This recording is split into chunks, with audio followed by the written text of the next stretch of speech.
The music was loud. Laughter echoed through the walls of my daughter's house. Balloons floated near the ceiling, and the scent of vanilla cake filled the air. It was Vanessa's 43rd birthday, and everything looked perfect, on the surface. I stood near the fireplace, sipping my lukewarm tea, watching my daughter float across the room like a butterfly in a silk dress. She was glowing, smiling, laughing at things that weren't really funny. But something felt off. I couldn't place it. She hadn't hugged me when I came in. Vanessa always hugged me. Even as a teenager, when she hated the world, she still hugged me. But today, it was just a quick nod, a forced smile. Then she vanished into the crowd of friends and strangers I didn't know. I stayed in the corner, mostly ignored. I watched Ethan, my 15-year-old grandson, move from one spot to another, his face unusually tight. He wasn't eating. He wasn't talking. He just kept looking at the hallway, then at his mother, then at me. That boy had always been sensitive. He noticed things. And right now, something had clearly rattled him. It was when he walked past me for the third time that I reached out and touched his arm. "Are you okay, sweetheart?" I asked softly. He blinked up at me, startled. Then his eyes darted around the room like he was checking if anyone saw us talking. He leaned in. "Grandma," he whispered. "You have to leave here, right now." My heart froze. I stared at him. "What? Why?" His face paled. "Please, just go. Go home. Right now. Don't ask questions." I lowered my tea. My hand suddenly felt cold. I tried to laugh. "Ethan, what are you talking about? It's your mom's birthday. I can't just—" "Grandma," he said again, more firmly this time. "Please, I'm begging you. Go now." That's when I really looked into his eyes. They were wide with fear, not mischief, not teenage drama. Real fear. My stomach twisted. "Okay," I said quietly. "I'll go." He looked relieved, but also sad. I picked up my coat from the rack near the door. No one noticed. They were too busy taking selfies and singing along to a song I didn't know. As I reached for the doorknob, I glanced back one last time. Vanessa was laughing with Thomas, her husband. He kissed her cheek. Lena, Thomas's sister, was pouring drinks, her eyes flicking toward me like she already knew I was leaving. I didn't like the way she smiled. I stepped out into the night. The cold air hit me like a slap. I stood on the front porch for a few seconds, stunned. What just happened? Why did Ethan want me to leave? What was I being protected from? I walked to my car slowly. Every step felt heavier than the last. I looked back at the house. The lights were glowing warm from the windows. Nothing seemed wrong from the outside. But I trusted that boy.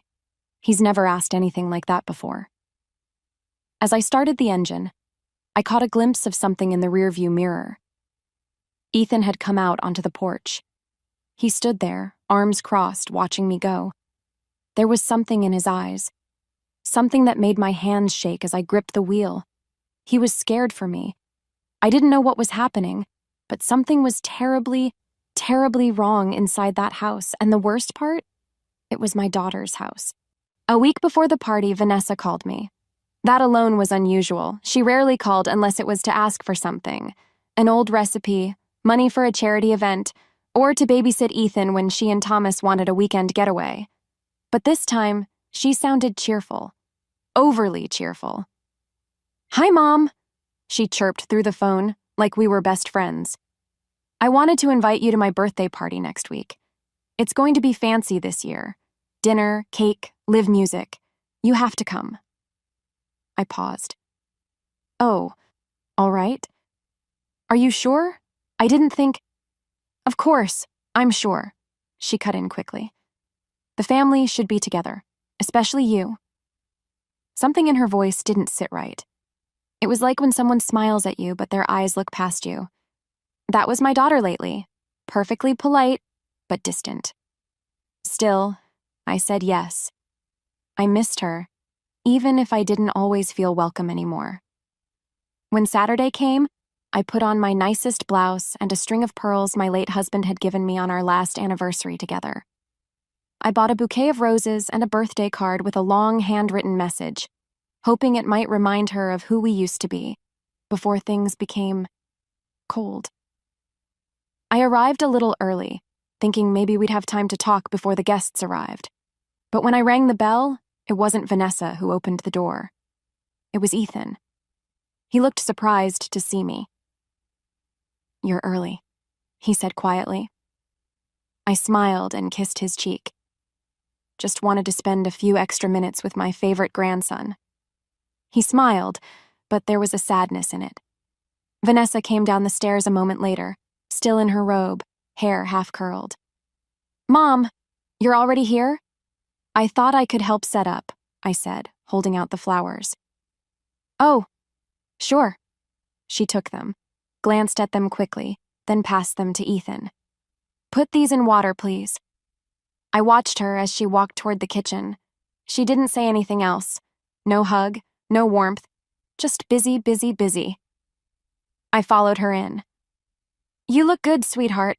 A bit tired, maybe." "Been a hectic week," she said quickly, not looking at me. "I barely have time to think.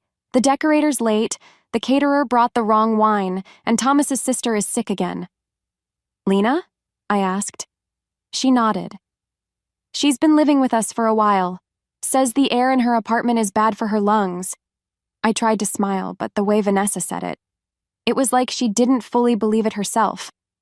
I noticed Thomas's briefcase open on the table, papers stacked in neat piles. One looked like a legal form of some kind, but I didn't want to snoop. "So," I said, "how's work?" She shrugged. "Same. Deadlines, pressure, you know." That was all I got. Then she glanced at the clock and said, "Actually, Mom, I think we're okay for now. Everything's under control. Maybe you can just relax before the guests arrive?" I nodded. Of course. I sat alone in the living room while she ran upstairs again. I watched Ethan move around the house like he was carrying a secret. Every time our eyes met, he looked away. Something was happening in this house. I could feel it. The air was too quiet. The walls felt like they were hiding something. And Vanessa, my only child, was smiling in a way that didn't touch her eyes. 2 days before the party, I offered to come by and help. It was the least I could do. After all, it was Vanessa's birthday, and maybe, just maybe, this would bring us closer again. When I called to suggest it, she hesitated. "Oh, Mom, that's sweet, but I already hired someone." "I don't mind," I said gently. "I just want to spend a little time with you." There was silence on the other end of the line. Then finally, she gave a clipped, "All right, come by after 3." I arrived with a basket of baked muffins and a small potted plant for her kitchen windowsill. I knew she probably didn't want or need them, but it felt like the right thing to do. Vanessa answered the door, dressed in a fitted black top and jeans. Her makeup was already done, like she'd just returned from somewhere. She looked surprised to see the plant. "You didn't have to bring anything, Mom." "I know," I smiled. "But I did." She gave a tight smile and took the plant without looking at it twice. I walked into the house, which already looked like a showroom. Clean, polished floors, candles in every corner, music playing softly from hidden speakers. "Where's Ethan?" I asked, glancing around. "Upstairs, probably playing that game of his." "And Thomas?" "Working in his office. He's been stressed." She said it like she wanted me to stop asking questions. So I stopped. I moved into the kitchen and began unpacking the muffins. "Do you want me to prep the dessert table or fold napkins?" Vanessa glanced at her phone. "Actually, just keep me company. I need to go upstairs for a second." "All right." As soon as she disappeared, I noticed the bathroom light flickering down the hall. I went to check it out. It was just a bulb that needed tightening. But on the way back to the kitchen, I took the wrong turn and ended up in the far side hallway. That's when I saw the door slightly open. It was the guest room. I'd never been inside it. Every time I visited, it was always off limits or messy. But something tugged at me. Curiosity? Maybe. Or maybe it was something deeper. A sense. I knocked lightly. No response. I pushed the door open just an inch. That's when I saw it. The walls. They were covered, absolutely covered in papers. Dozens of them. Taped from corner to corner. Not decorations, not children's drawings, no. Documents, handwritten notes, photocopies, even pictures. Some with red circles and scribbles, some with lines connecting one thing to another. I couldn't take it all in at once. My brain didn't know where to land. Then suddenly Lena stepped into the room from the far corner holding a mug. Our eyes met. She froze. I froze. Her expression didn't match her usual cold silence. This time she looked alarmed. "You shouldn't be in here," she said sharply. I took a wrong turn," I said quickly, stepping back. She didn't move, just stared. The smile on her face was thin, controlled. "Let's get you back to the kitchen." I nodded and walked out, feeling her footsteps behind me like an echo. Back in the kitchen, Vanessa had returned and was scrolling through her phone like nothing had happened. I didn't say a word, but my hands trembled as I rearranged the napkins on the counter. I told myself I imagined it, that it wasn't what it looked like, but deep down I knew. Whatever was on those walls, it wasn't normal, and I wasn't supposed to see it. By the time the party started, the house was glowing with people and noise. There were lights strung around the garden, the food smelled expensive, and soft jazz played from speakers hidden behind flower arrangements. Everything looked like a spread from a fancy magazine, but even with all the sparkle, I felt like a coat draped over a chair, present but forgotten. I stood near the sliding doors, watching the guests swirl around each other with wine glasses in hand and rehearsed laughter in their throats. No one really spoke to me. A few smiled politely, but most didn't know who I was. I was just the old woman in the corner. Vanessa wore a burgundy dress that clung to her like it was sewn onto her skin. She was stunning. She always had been. But the smile she wore didn't seem to reach behind her eyes. She moved from group to group like a hostess in a play, repeating the same laugh, the same phrases. I caught Ethan watching her too. He stood stiffly near the drink table, his arms crossed. His face was unreadable, but I could tell something was sitting heavy on his chest. I wanted to go to him, but Thomas stepped up to the center of the room and clinked his glass with a spoon. "Ladies and gentlemen," he said with a wide grin, "if I may have your attention. Tonight isn't just any birthday, it's the birthday of the most incredible woman I've ever known, my wife, Vanessa." Everyone clapped. Vanessa stepped forward, laughing sweetly as she accepted the mic. "Thank you, everyone. Really, this means so much to me. I'm surrounded by love, success, and family. What more could a girl want?" Somewhere in the crowd, someone shouted, "You forgot the cake!" Everyone laughed. She continued, "I've been through a lot in my life, raised by a strong, brave woman. I know she's here tonight." She looked over at me. Our eyes met. I smiled gently, ready to feel proud. "But," she went on, "life is about moving forward, building something new. And thanks to my amazing husband and this beautiful home, I finally feel like I've built a life I can call mine." People clapped again. I kept smiling, but her words sank deep into me. "Finally? Built a life of your own?" I didn't say anything. I just folded my hands in front of me and took a deep breath. As the applause died down, Thomas chimed in, voice booming, "And let's not forget the real MVP of the night, me, for surviving her temper during party planning." The room erupted in laughter. Vanessa grinned, rolling her eyes. Then Thomas glanced at me. "And of course, we're honored to have the guest of honor's mother here, who, I might add, taught her all the charm she forgot to use growing up." Laughter again. I laughed politely, but my stomach tightened. It wasn't what he said. It was how he said it. Loud, smug, and meant to draw attention to me in a way that felt mocking. I caught a few people glance my way and chuckle like they were in on some joke I wasn't. I turned to get a glass of water. That's when I noticed Lena standing alone near the hallway. She wasn't smiling. She wasn't clapping. She was watching me. Her face was blank, unreadable. I looked away. Later, I tried to strike up a conversation with her near the dessert table. "Beautiful party," I said. She glanced at me. Vanessa said you've been staying here for a while?" She didn't answer right away. Then she said, "Just until things are settled." "Settled?" She tilted her head slightly, then looked over at Vanessa. "Things always settle eventually, don't they?" I couldn't tell if it was a threat, a warning, or just a strange comment.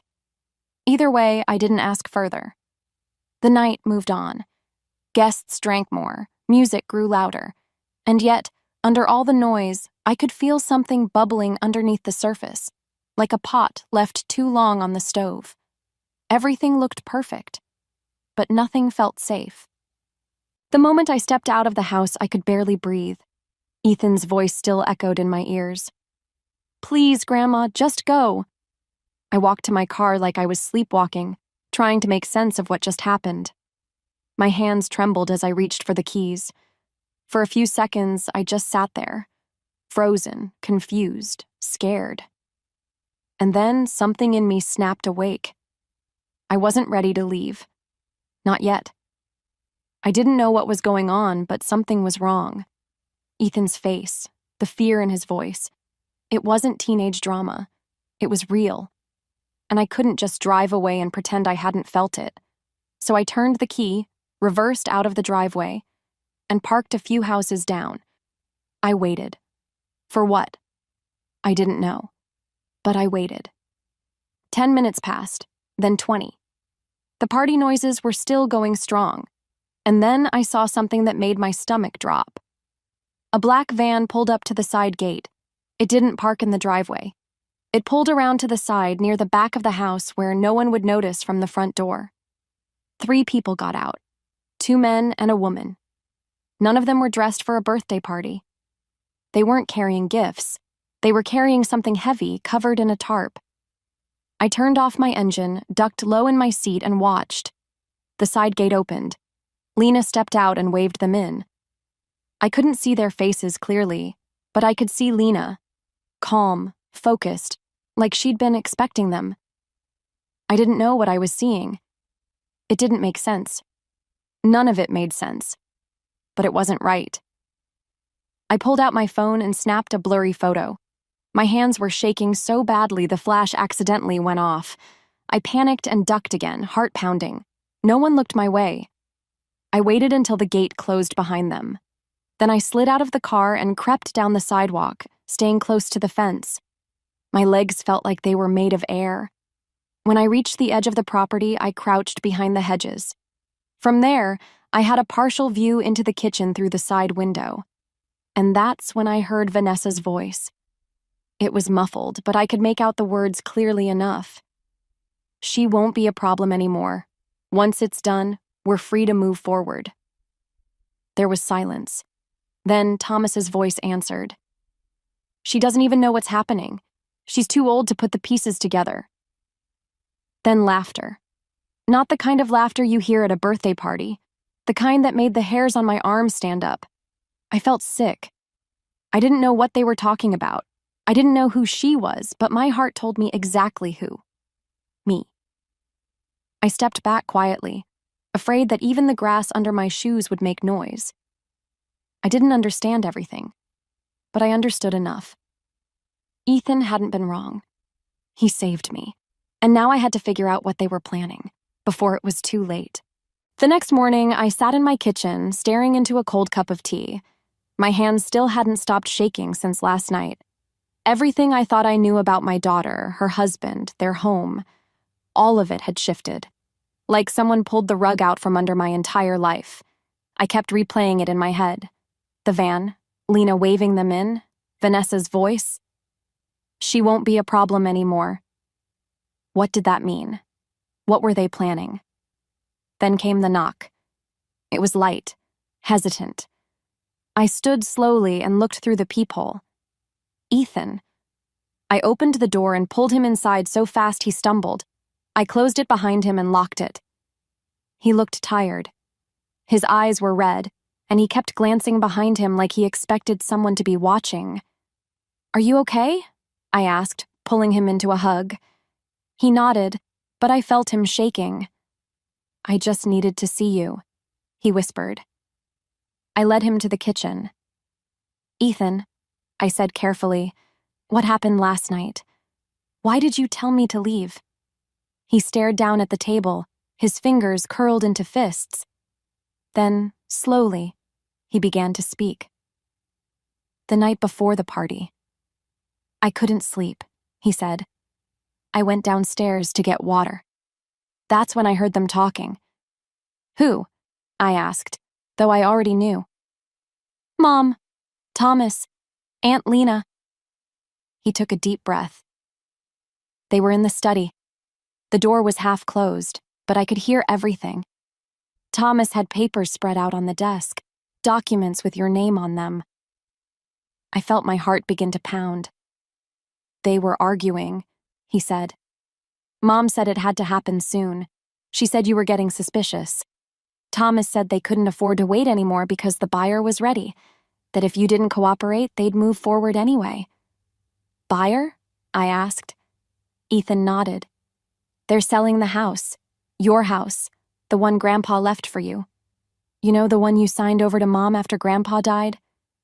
I felt dizzy. My late husband's house. The only thing we still had from him. "I never agreed to sell it," I whispered. "I know," Ethan said quickly. "But they changed the paperwork. Aunt Lena, she works with some people. She forged documents. They made it look like you gave up control. Like you gave Mom the right to sell it and move you into... He couldn't finish. My voice was hoarse. "Into where, Ethan?" He looked at me. "A care home, in another state." I sat back in my chair, stunned. I'd heard stories about this. Elderly people being manipulated, quietly moved out of the way. I never thought it would happen to me. Never thought my own daughter would be part of it. Ethan continued. "They think you're weak, that you won't fight. They said you wouldn't understand what's happening until it was done." Tears welled in my eyes, but I held them back. "And that room," he added, "the guest room, Aunt Lena turned it into some kind of planning space, notes, timelines, fake IDs. I only saw it once. She caught me and told me to stay out. I saw it too," I whispered. "2 days ago." We sat in silence. Then I reached across the table and held his hand. "Ethan, I don't know what they're trying to pull, but you saved me. If I had stayed last night, I was scared they were going to do something to you," he said. "That van? I didn't know what it was. I just felt like something terrible was going to happen." "You were right to act," I said, squeezing his hand. He looked up at me. "What do we do now?" I wiped my eyes and stood. "We don't panic. We prepare." Because now I knew the truth, and I wasn't going to let them get away with it. I woke up the next day with a new kind of energy. Not fear, not confusion, purpose. I had spent my entire life keeping the peace, being the quiet one, the helper, the one who never asked for much. But now I knew that my only child, the girl I raised and loved, was willing to erase me for money, for property, for freedom from her own mother. She didn't know the woman she was dealing with anymore. I called Mr. Harold Mendez, my late husband's lawyer and trusted friend. He'd known our family for years. He answered on the first ring. "Margaret?" he said. "Is everything all right?" "Not yet," I replied, "but I need your help, and I need to move quickly." Over the next 48 hours, Harold worked like fire. He helped me retrieve the original documents, the ones before they were tampered with. We compared signatures, dates, and filings. Lena had made mistakes. And Ethan? He had helped me quietly collect photos, messages, and even voice memos from his phone. One recording had Thomas laughing about how the old woman won't even realize what happened until she's sitting in a care home across the country. That was enough. With Harold's help, I filed for an emergency court order to freeze all assets connected to the house.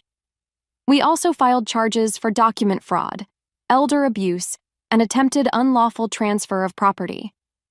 Lena's name came up more than once.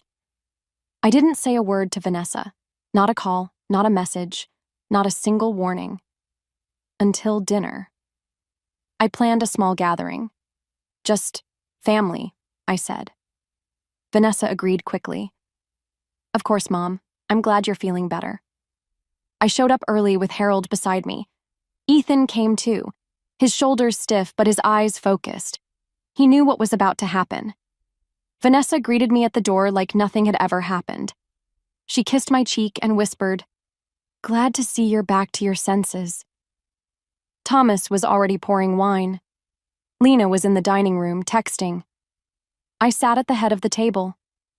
Once the food was served, Vanessa raised her glass. "To new beginnings," she said with a smile. I held my glass up but didn't drink. "I actually have something to say before we eat," I said calmly. Everyone turned to me. Thomas chuckled. "This should be good." Harold stood. He placed a thick envelope on the table and opened it slowly. "These are court documents," he said, "filed this morning. Effective immediately, the house in question has been legally protected under an asset protection hold. Any attempt to transfer, sell, or modify ownership is now a criminal offense." Vanessa blinked. "Wait, what is this?" "You'll want to listen closely," Harold replied. "Because these documents also include evidence of forgery, false legal filings, and conspiracy to commit elder abuse." Thomas stood. "You have no proof of anything." Ethan stood too. He pulled out his phone and played the audio clip. Thomas's voice echoed through the speaker. "She won't even realize what happened until she's sitting in a care home across the country." The room went silent. Lena looked up, her face pale. Vanessa stood, her voice shaking. "Mom, this isn't what it looks like." I cut her off. "I saw the papers in the guest room, Vanessa. I heard you. I saw the van. I know what you were trying to do to me." Her mouth opened, but no words came out. "I raised you. I gave you everything I could. And you tried to throw me away like trash." The sound of the front door opening broke the silence. 2 plainclothes officers stepped in. "Lena Fisher?" one of them asked. Lena's chair scraped backward. "This is a mistake. I didn't do anything. You're under arrest for falsification of documents, fraud, and identity theft." Vanessa gasped. "No, wait, what?" "I wouldn't speak too much," Harold added. "You'll both be under investigation now. You may want to get your own lawyers." Thomas sat down hard, his face pale. Vanessa's voice cracked. "Mom, how could you do this?" I stood slowly, my eyes steady on hers. "No, Vanessa. The question is, how could you?" Then I turned to Ethan. He looked at me, eyes filled with something between guilt and relief. I reached for his hand. "You did the right thing," I said softly. He nodded. I left the house that night without looking back. For the first time in a long time, I wasn't just someone's mother or someone's grandmother. I was a woman who refused to be erased. And now, the people who tried to silence me were finally facing the consequences.